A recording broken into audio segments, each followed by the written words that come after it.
Hello guys, welcome to my YouTube channel. কেমন আছো তোমরা? এখন আমরা কথা বলবো হচ্ছে আয়ুষ্মান খুরানা অ্যান্ড রশ্মিকা মান্দানা অ্যান্ড নওয়াজুদ্দিন সিদ্দিকীর স্টারার রিসেন্টলি অক্টোবর মাসে রিলিজ হওয়া ফিল্ম দিওয়ালির সময়।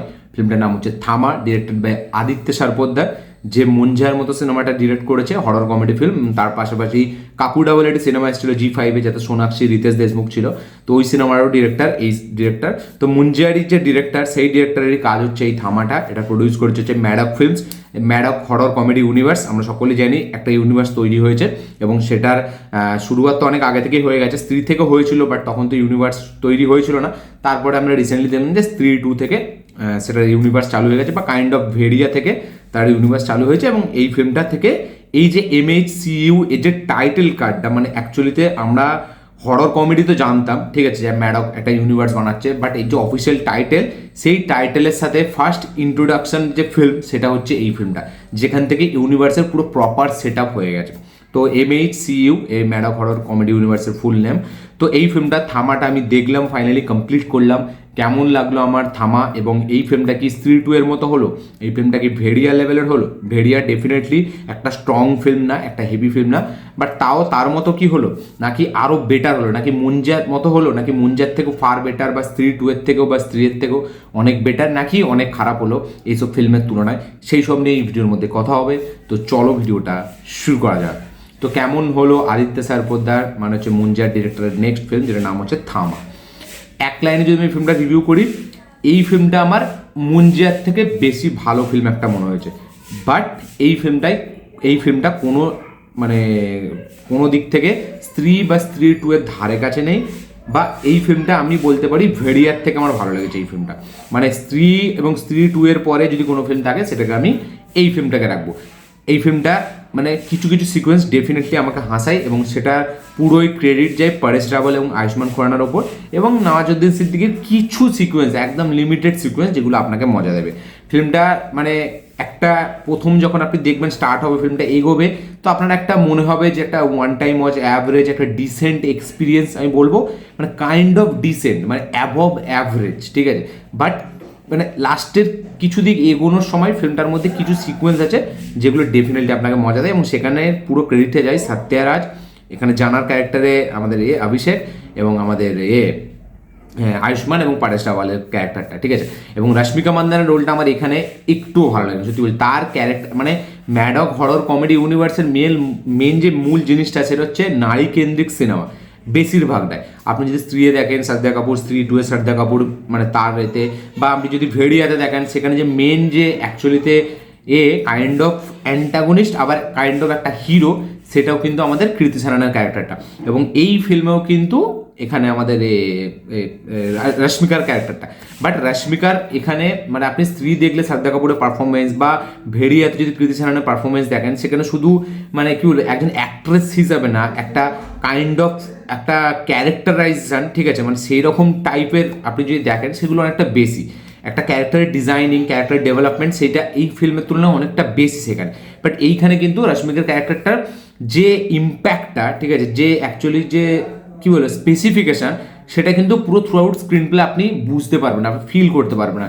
রশ্মিকার পারফরমেন্স এখানে আমার খুব একটা আপ টু দ্য মার্ক লাগেনি, খুব একটা হেভি লাগেনি, বা বলা যায় আমার একটা খুব ওকে পারফরমেন্স তার মনে হয়েছে। তার এক্সপ্রেশন থেকে শুরু করে তার যে অ্যাক্টিংয়ের যে ক্রাফট, ঠিক আছে, সেটা আমার অতটা হেভি লাগেনি।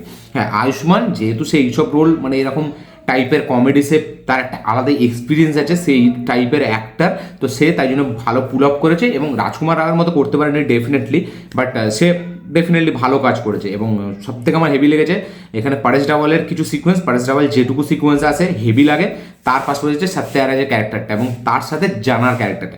সত্যরাজ আর জানার ক্যারেক্টারটা যখন আসে, ব্যাপক কিন্তু। এবং এই ফিল্মের একটা আছে, যে যখন একটা ভ্যাম্পায়ার উল্টো দিকে, একটা বেতাল আর একটা বেতালের সামনাসামনি হয়, সেখানে একটা কথা আছে, রাক্তারাম্বা সাক্তবাম্বা। তো ওই যে পোর্শনগুলো না, সেগুলো ডেফিনেটলি আমাকে দারুণ মজা দিয়েছে। এবং ওই পোর্শনগুলোতে যে কজন পারফরমেন্স দিয়েছে, এখানে আমরা জানি যে পঞ্চায়েত থেকে যে অ্যাক্টারটা আছে, যে আমাদের যার নাম ছিল, আমাদের নামটা ভুলে যাচ্ছি আমি, মোটা করে যে লোকটা, ঠিক আছে, তো উনি যখন আসে, এবং রশ্মিকা এবং আয়ুষ্মানের মধ্যে যে রাক্তভাম্বার, এই যে যখন তারা আসছে আসল রূপে, তখন যে কথাবার্তাগুলো, এইগুলো ডেফিনেটলি মজা দেয়।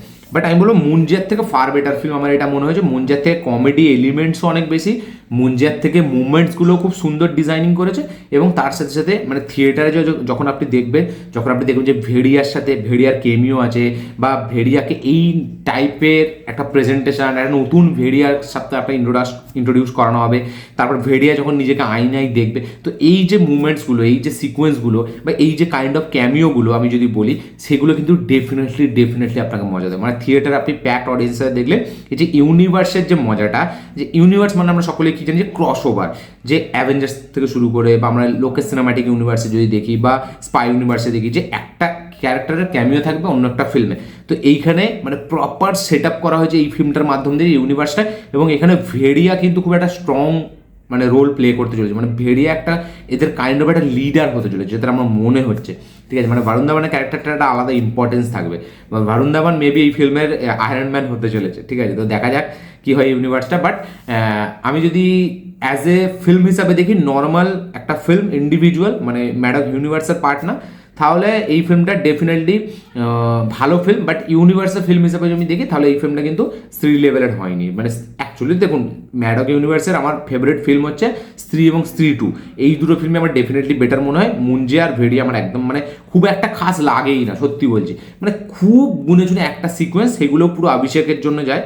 ঠিক আছে, আমাদের মানে কি বলবো, অভিষেক না থাকলে অতটা ভালো লাগতো না, তারই সিকোয়েন্সের জন্য এই আমাদের এই ভেড়িয়াটা ভালো লাগে। এবং মুঞ্জিয়াটা কিছু কিছু লিমিটেড, সেটা সত্যিকারের সিকোয়েন্সের জন্য আমার ভালো লেগেছিলো। বাকি ওভারঅল আমার মুঞ্জিয়া এবং ভেড়িয়া আমার অতটা ভালো লাগে না। বাট এই ফিল্মটা আমার, হ্যাঁ এই ফিল্মটা একটু লম্বা, একটু বড়, বাট 2 ঘন্টা 24, আড়াই ঘন্টার কাছাকাছি। বাট তা সত্ত্বেও মানে আয়ুষ্মান এবং পারেশ রাওয়াল, সত্যরাজ, এই জানার ক্যারেক্টারটা, এদের জন্য না মানে ফিল্মটা মানে নেমে যায় কিছু কিছু। এবং নওয়াজের ক্যারেক্টারটা কিছু কিছু সিকোয়েন্সে আমার ভালো লেগেছে। বাট ওভারঅলে ফিল্মটা মানে খুব একটা হেভি একটা যে ব্যাপক কমেডিওয়ালা ফিল্ম বা ব্যাপক এন্টারটেন আপনাকে করবে সেরকম না। একটা ঠিকঠাক ফিল গুড, একটা টাইম পাসের জন্য ফিল্ম আমি এটাকে বলবো, একটা ডিসেন্ট ওয়াচ। কিছু সিকোয়েন্সের রিপিট ভ্যালু ডেফিনেটলি আছে, কিছু এই যে যেখানে ভেরিয়ার সাথে যে অ্যাকশন সিকোয়েন্সটা, বা কিছু বাপ ব্যাটার মধ্যে যে কনফ্লিক্টটা, এই মানে কমেডির যে কনফ্লিক্ট, সেটা ভালো লাগে।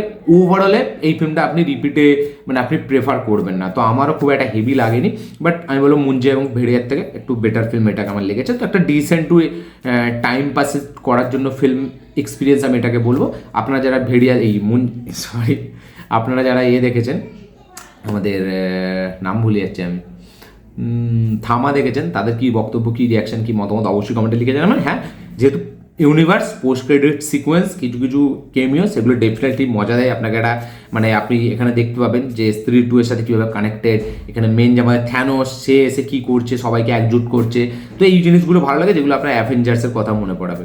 এবং হ্যাঁ, অ্যাভেঞ্জার্সের কথা বলতে বলতে মনে পড়লো, এন্ড গেম কিন্তু 2026 সেপ্টেম্বরে রিলিজ হচ্ছে, রিলিজ হচ্ছে। ইয়েস, যেটা আমি থিয়েটারে এক্সপিরিয়েন্স করিনি। যেই দুটো ফিল্ম আমার লাইফে আমি চাই আমি থিয়েটার এক্সপিরিয়েন্স করবো উইথ প্যাকড অডিয়েন্স, যত ইন্ডিয়ান বা ওয়ার্ল্ড ওয়াইড সিনেমা আছে তার মধ্যে দুটো সিনেমা আমি সবসময় প্রেফার করি। 3টে সিনেমা, অ্যাভেঞ্জার ইনফিনিটি ওয়ার এবং অ্যাভেঞ্জার এন্ড গেম। এই 3টে সিনেমা আমি থিয়েটারে কোনোদিন দেখিনি। আমার বিশাল লেভেলে আমি মানে হ্যাপি যে এন্ড গেম 2026 আসছে সেপ্টেম্বর মাসে। আমি তো বলবো যে আগস্টে ইনফিনিটি ওয়ার আনুক, এবং সেপ্টেম্বরে এন্ড গেম পুরো জমে যাবে, চুমু হয়ে যাবে একদম। আমি তো বিশাল লেভেল এক্সাইটেড। তো যারা অ্যাভেঞ্জার্স এন্ড গেম থিয়েটারে এক্সপিরিয়েন্স করেনি, তাদের জন্য খুশ খবর যে এন্ড গেম কিন্তু 2026 সেপ্টেম্বরে রিলিজ হচ্ছে। কারণ আমরা জানি 2026 আসতে চলেছে ডুমসডে। তো এটা ছিল হলিউড নিয়ে কথা। তো আমরা যদি থামাতে ফিরে আসি, যেরকম বললাম মিউজিকের কাজ, আমি বললাম মিউজিকগুলো ভালো, বাট মিউজিকের যে ইম্প্যাক্ট সেটা কিন্তু খুব একটা স্ক্রিন প্লে তো অতটা হেভিভাবে আসে না। মানে জাস্ট একটা মিউজিক দিতে হবে, যেহেতু আমরা দেখেছি স্ত্রী 2 এর গানগুলো খুব ভাইরাল হয়েছিল। তো সেই জন্য এখানে মিউজিকের মানে একটা স্ট্রং নেই। স্ত্রী 2 এ দেখবেন আপনি মিউজিকগুলোর একটা রেলিভেন্ট আছে, ঠিক আছে, বাট এই মিউজিকগুলো রেলিভেন্ট, বাট এটা মানে একটা স্ক্রিন প্লের সাথে যাচ্ছে। বাট এইখানে যেন একটু মানে কী বলবো, একটু কাইন্ড অফ জাস্ট আছে, আইটেম নাম্বার দিতে হবে, একটা এরকম ফিল মনে হয়। ঠিক আছে, এটা আমার মনে হয়েছে, আপনাদের নাও মনে হতে পারে। তো গানগুলো আমার দুটো গান ডেফিনেটলি ভালো লেগেছে। একটা গান যেটা আমাদের নাচবে রশ্মিকা, আর একটা যেটা আমাদের নাচবে ওই আমাদের মালাইকা আরোরা। আমি যদিও 3টে গানই স্কিপ করে দিয়েছি, কারণ গানগুলো আমার অতটা হেভি লাগেনি। ঠিক আছে, বাট তাও আমি বলবো এই দুটো গান আমার বেটার লেগেছে বাকি আর যে গানগুলো আছে। বাট স্ত্রী 2 এর সব থেকে অ্যালবাম হেভি ছিল। ঠিক আছে, স্ত্রী এবং স্ত্রী 2 এর অ্যালবাম সব থেকে বেটার ছিল আমার মনে হয়। বা ভেড়িয়ারও যদি আমি বলি, 2-3টে গান কিন্তু খুব হেভি ছিল। তো আপনাদের ম্যাডক ইউনিভার্সের মধ্যে কোন অ্যালবামটা সবথেকে বেশি ভালো লাগে, কোন ফিল্মটার, সেটা অবশ্যই কমেন্টে লিখে জানাবেন। তো এইটা ছিল আমার রিয়াকশন এই থামা ফিল্মটাকে নিয়ে। পারফরমেন্স সব থেকে বেটার লেগেছে আমার পরেশ রাওয়ালের এবং তার সাথে সাথে আয়ুষ্মান। বাট আমি যদি এর কথা বলি, মানে পুরো ওভারঅল ফিল্মের কথা বলি, আমার ফিল্মটা অতটা হেভি লাগেনি। তো এই ছিল আমার রিয়াকশন। ভিডিওটা ভালো লাগে থাকলে লাইক শেয়ার কমেন্ট করে দেবেন, চ্যানেল তুললে চ্যানেলটিকে সাবস্ক্রাইব করবেন, বেল আইকন প্রেস করতে ভুলবেন না। দেখা হচ্ছে পরের ভিডিওতে, ততক্ষণের জন্য বাই।